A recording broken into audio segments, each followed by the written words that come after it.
기판력은 주로 동일한 사건을 갖고 말을 하는데 동일한 사건이 아니더라도 문제되는 경우는 있어요. 그렇지만 동일한 사건을 갖고 말하는데 그럼 앞사건하고 뒷사건이 다시 내면 안 된다라고 했을 때 앞사건에서 어디까지 부분을 가지고 동일한 거냐를 따질 때 시적 범위라는 용어를 써요. 즉 앞사건에서 판결문에 등장하는 그 확정된 내용은 변론 종결을 해서 판결을 내린다고 했으니까 변론 종결 시가 시적인 이 한계, 범위이다라는 것으로 나와요. 그러니까 앞사건에서 을이 갑한테 돈을 갚아야 된다는 것으로 확정된 내용은 언제 시점이다? 앞사건의 그 변론의 종결시다. 변론 종결 이후에는 갚아야 되는지 말아야 되는지를 이 판결문이 말해주는 건 아니다. 어디까지 상황에서 을이 갚아야 된다라고 얘기하느냐?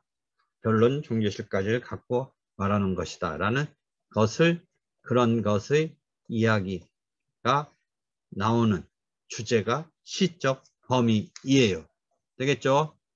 그래서 그 변론 종결시를 표준시, 기준시라고 하고 변론 종결시 이후까지는 그 판결이 말해주는 바를 확정하는 것은 아니다라는 것이죠. 그다음에 기판력의 이제 객관적 범위라는 것, 시적 다음에 객관적 범위. 그러면 이 앞판결이 아까 시적 범위는 앞판결이 확정해 준 게 시점상은 어디냐의 얘기했는데 객관적 범위는 앞사건이 말해주고 있는 뒷사건과 동일해서 더 다투면 안 된다라고 말해주는 객관적인 범위는 어디냐? 라고 보면 요거는 이제 214조에 보면 216조에 보면 1항에 주문 중의 판단이라는 말이 나와요. 주문 중의 판단에 기판력이 이제 객관적 범위로서 미친다. 정확히 주문을 보면 확정 판결은 주문에 포함된 것에 한하여 기판력을 가진다. 이렇게 하고 있어요. 그래서 기판력의 객관적 범위는 원칙은 주문, 결론이에요. 근데 이런 결론, 주문에 이르기까지 이유에 등장하는 이유 중의 판단은 기판력이 미치지 않는다라고 하는 것에서 2항이 216조 2항이 조금 요거 어려운 표현이 나오는데 상계의 경우는 상계를 주장한 청구가 성립되는지 아닌지의 판단은 성립 여부의 판단은 상계하고자 대항한 X에 한해서 상계는 대항한 X에 한해서 기판력이 있다라는 예외가 있어요. 어려워요. 무슨 말인지 이것만 갖고는. 자, 봅시다. 객관적 범위와 관련해서 우리가 판결을 할 때 보세요. 싸우면은 내 대여금 달라 했을 때 이쪽이 방어할 때 뭐겠어요? 빌린 적 없다. 이게 뭐라고 그랬죠? 돈 안 빌렸다면 부인인 거죠. 이때는 이 원고가 갑이 증명을 해야겠죠. 근데 빌렸는데 갚았다. 이건 변제항변이죠. 변제항변.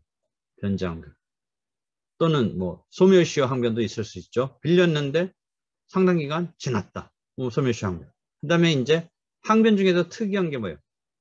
맞아, 갚아야 되는데 나도 너한테 다른 어떤 채권이 있어. B라는 채권이 있어. 이거 갖고 상계하겠다고 항변을 하는 거죠. 민법에서도 상계의 의사표시를 하는데 지금 소송에서 상계 항변을 했다. 즉 갑의 대여금 채권을 A라고 하면 어떻게 되겠어요?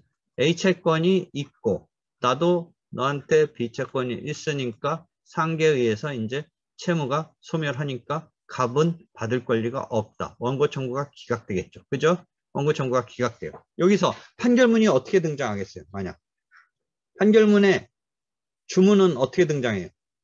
다른 쟁점이 없다면 원고의 청구를 기각한다. 이렇게 주문이 내려지는 거죠. 왜? A채권 성립했네. A채권 성립 맞다. A채권 자체가 성립하지 않아서 또는 인정되지 않아서 뭐 기각되는 경우도 있지만 지금 설명의 편의상 A채권 맞다. 그 다음에 뭐 다른 또 항변도 있을 수 있지만 지금 편의상 그런데 나도 너한테 채권이 있다 해서 상계적상 뭐 이런 거 통과해 가면서 통과했다고 하면 상계항변이 유효하게 되면 어떻게 되겠어요? 채무자가 자기 채권, 자기 자동채권, 비채권을 갖고 상계 제공을 해버리면서 채무가 소멸하는, 여러분이 민법, 채권법 이런 데서 보면 원고의 청구가 그래서 어떻게 되겠어요? 기각되잖아요. 그러면 이 주문은 원고의 청구가 기각이죠. 근데 여기에 이유, 판결문의 이유는 어떻게 되겠어요? 일단 논리적으로 어떻게 쓰겠어요?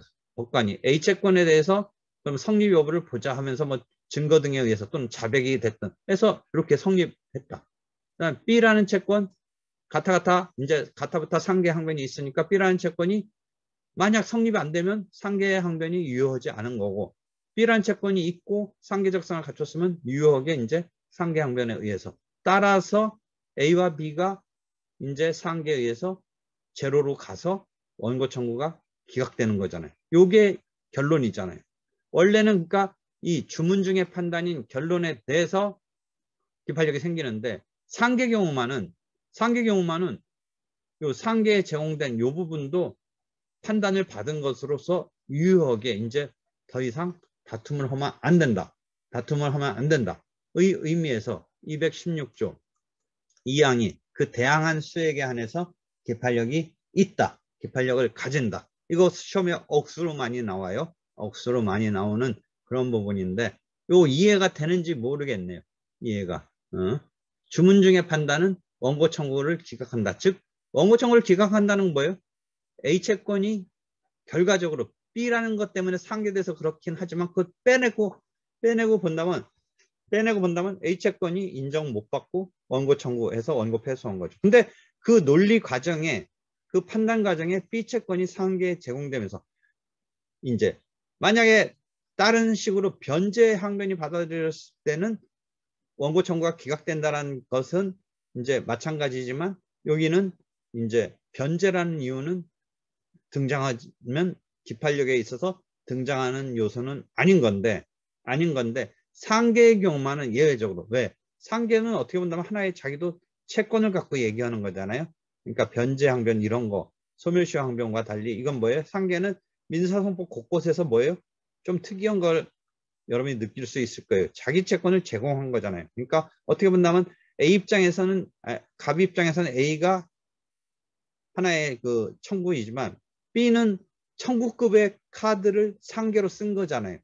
의뢰 입장에서는 B라는 채권이 자기 나름대로 상계로 안 쓰고 청구급으로 써먹을 수도 있는 자기 나름의 하나의 채권인데 상계로 썼다라는 측면에서 청구급으로 인정해줘서 216조 2항이 이 경우에는 기판력을 주문에 포함된 주문 중에 이런 의미에서 216조 2항은 상계를 주장한 청구가 성립되는지 아닌지의 판단은 상계하자고 대항한 액수에 한해서 기판력을 가진다라고 이렇게 되어 있고, 상계가 이런 특수한 취급을 받는 것을 이제 여러분이 숙지하고 있어야 되고, 시험 같은 데서도 자주 물어봐요. 이해되겠죠? 넘어갑니다. 그 다음에 이제 나오는 게 주관적 범위라고 하네요. 주관적 범위. 지금 우리가 상계는 객관적 거기에서 나왔던 거고, 이제 주관적은 218조에서 이야기를 해요. 그러니까 갑을 간의 싸움은 상대적으로 자기네끼리의 분쟁이고, 그 판결문도 자기네 사이에서 을이 갑한테 어쩌고 저쩌고 하는 효력을 갖는다. 218조 1항은 그래서 어떻게 되어 있어요? 당사자 사이에 기판력, 주관적 범위 이런 이야기를 하는 거예요. 근데 1항에 보면 뭐가 하나 딱 붙냐면 변론 종결 뒤, 이 말 뭐예요? 아까 시적 범위 얘기할 때 또는 그 이전에 판결의 속성을 말할 때 변론을 거쳐서 우리가 변론을 거쳐서 판결을 하는 건데, 판결을 하는데 변론을 종결한다라고 그랬죠. 변론을 종결한 게 이제 판결에 반영되죠. 종결 이후 시점은 이 판결에 반영될 수가 없어요. 그죠? 변론 종결 이후 판결 선고 이런 와중에 흐름에서는 이 판결문은 어디까지 가지고 마감해서 판단을 내비쳤냐면 변론 종결한 시점. 이 뒤 시점은 우리가 이 판결이 얘기해 주는 바가 아닌 거예요. 그러니까 기판력에 시적 범위에서도 어디까지만 이 판결이 말해준다? 변론 종결 시점까지만 말해준다. 이렇게 얘기하는 거예요.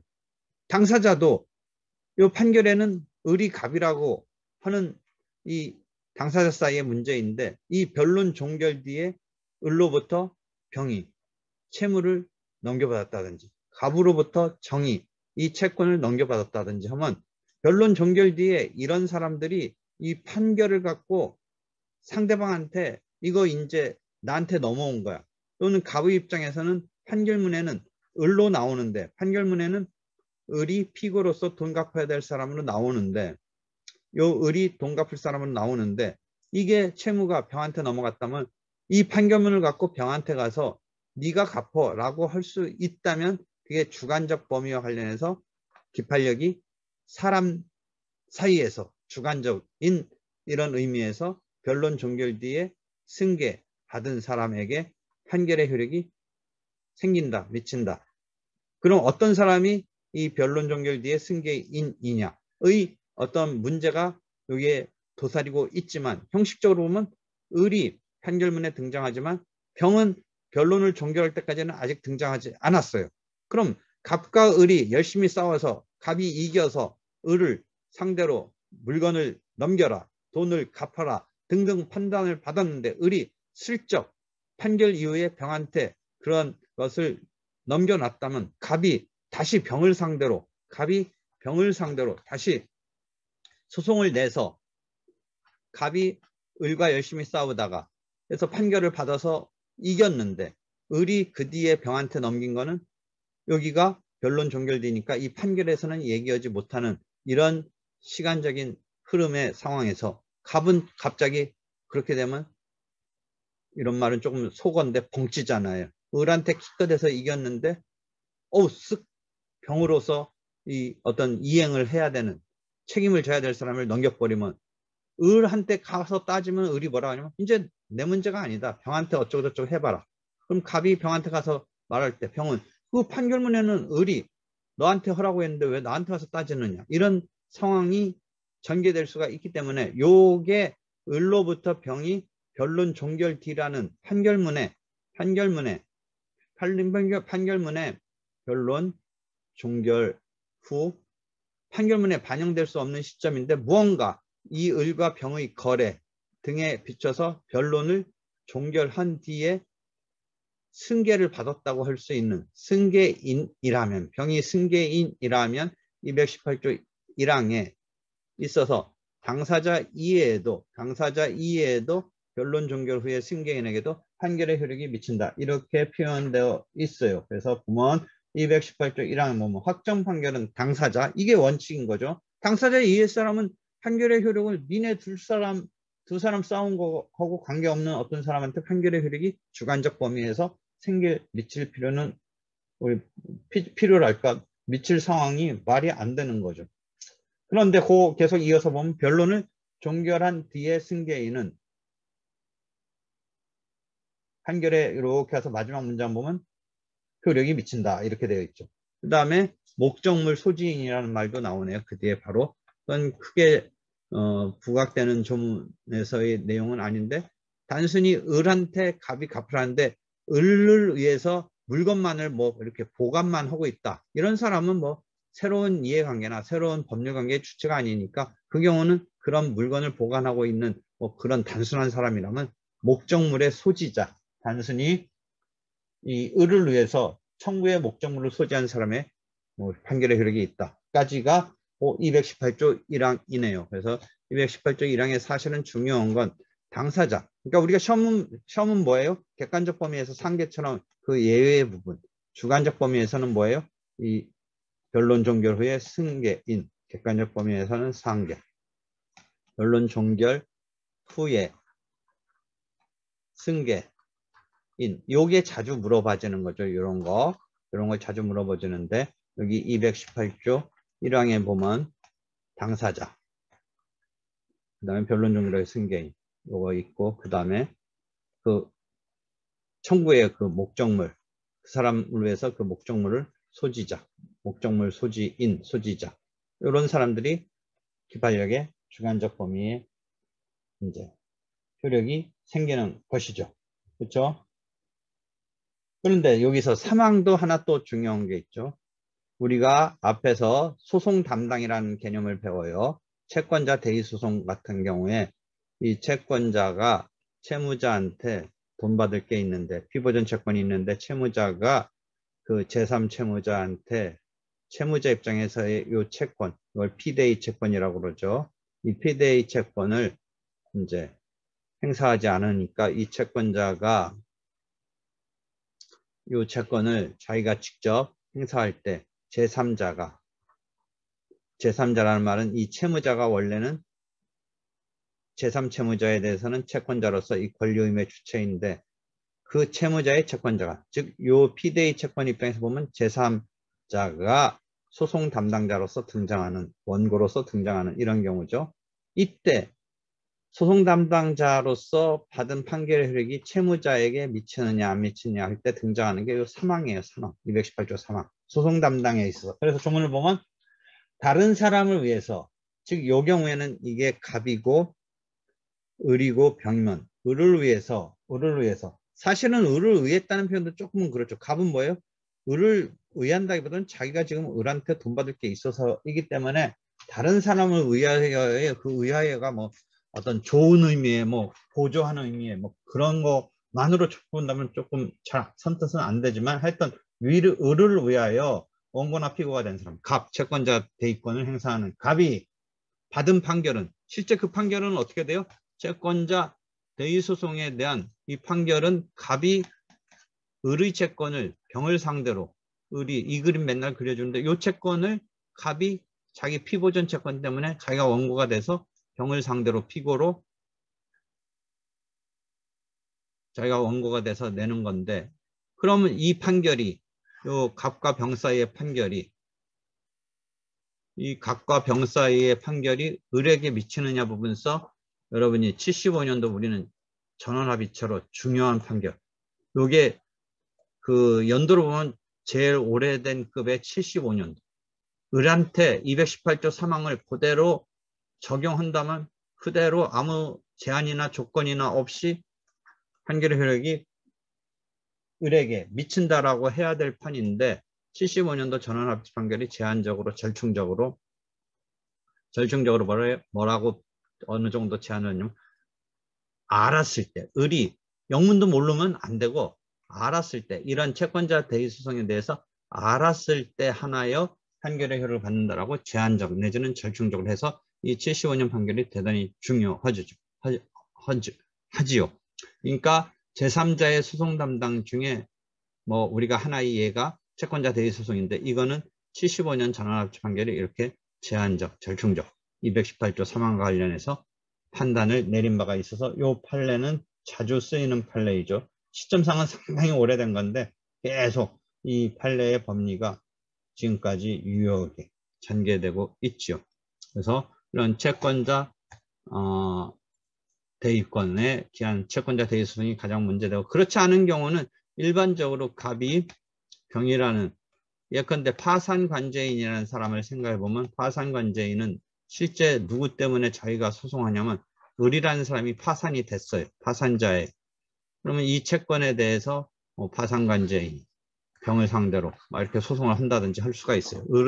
요거야말로 을을 위해서 파산관제인이 등장했어요. 즉 파산자를 위해서, 지난학기 도산법 들은 사람들은 이 파산자를 위해서 파산관제인이 등장한다. 이 사람이 소송 담당자죠. 우리가 제3자의 소송 담당에서 배우는 소송 담당자인데 파산관제인이 받은 판결은 실제 을의 채권 채무 관계에서 을에게 판결의 효력이 생긴다. 이렇게 되는 게 218조 사망이죠. 여러분이 앞으로 배우기도 하고 앞에서도 잠깐 나오는 선정당사자.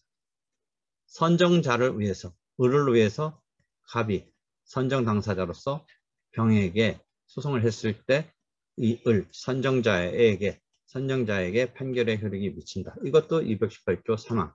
즉 우리가 소송 담당 등에 있어서, 즉 218조 사망을 보면 다른 사람을 위해서 당사자가 된 선정당사자 같은 경우, 파산관제인 같은 경우에 그 확정 판결은 그 다른 사람, 여기서 여기서 을에게도 효력이 미친다. 이런 경우에 있어서 기판력 주관적 범위가 218조 사망과 관련해서도 자주 여러분한테 질문을 하고 여러분이 이해하고 있어야 되는 대략적인 중요한 포인트가 되는 거예요. 이해되겠죠? 이렇게 해서 기판력의 주관적 범위까지 개요를 설명했어요. 질문 있으면 하세요. 지난 학기에는 채팅창에 질문도 하는데 왜 이번은 안 해요? 어? 눈치 보여서 안 할 필요는 없어요. 하면 돼요.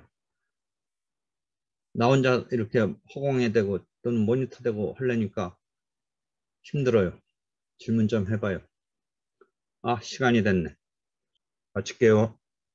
수고했어요.